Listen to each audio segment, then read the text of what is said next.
Hello guys, kung paano magbayad gamit ang GCash. Here we go. Then punta tayo dito sa government. Then press natin yan.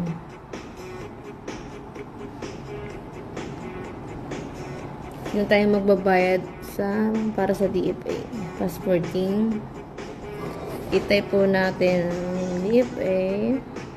Ito, press natin yan. Then ilalagay natin ang price ng passport. Then ilalagay natin ang reference number, then ang cellphone number, then ang email. Huwag natin kalimutan ng email. Itong clipboard, nandyan na lahat yung mga nakasave na mga information para kapag magta-type ka, hindi ka na kailangan mag-isa-isa pa. Then okay.